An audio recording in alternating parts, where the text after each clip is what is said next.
1972 সালে আমাদের যে সংবিধান, এই সংবিধানটা আজকের এই পর্যায়ে আসছে, যেই পর্যায়ে আমাদের বিভিন্ন সমস্যার সম্মুখীন হচ্ছি আমরা, যে এই অংশটা সংবিধানের আমাদের আপত্তিকর মনে হচ্ছে, তাই না?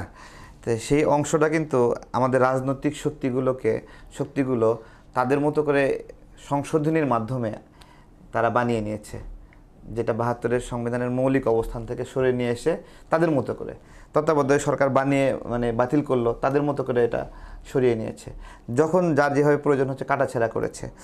তো যার ফলে এই সংবিধানের দ্বারা আমরা অনেক জায়গায় ক্ষতিগ্রস্ত হয়েছি এবং রাগ ক্ষোভের জায়গা থেকে আমরা বলেছি যে এই সংবিধান এই সংবিধানের সংশোধনী ছুঁড়ে ফেলতে হবে, বা অনেকে আবার একটু বাড়িয়ে সংবিধান ছুঁড়ে ফেলতে হবে।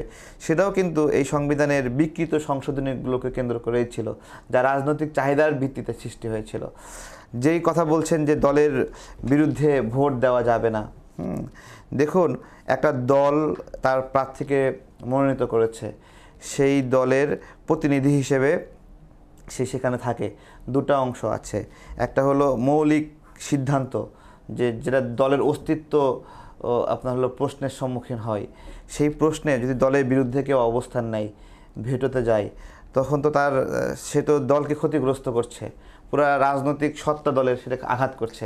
আর দলের চেয়ে তো নিশ্চয়ই আপনি জানেন, দলের চেয়ে তো দেশ বড়। যদি জনগণ যদি ক্ষতিগ্রস্ত হয়, রাষ্ট্রের ক্ষতিগ্রস্ত হয়, আমি আপনাকে শোনেন, আমি তো দল একটা সমষ্টিগতভাবে একটা সিদ্ধান্ত নিয়েছে, সে যদি ওই দলের মৌলিক পলিসির ওই বিষয়টা না মানে, তাহলে সে দল করবে না। সে তো দল যদি না থাকে, সে তো দলের ওই ব্যানারটা নিয়ে এখানে আসছে। তারেক ভাই, তাহলে আপনি বলছেন 70 অনুচ্ছেদ সংবিধানের সঠিক আছে?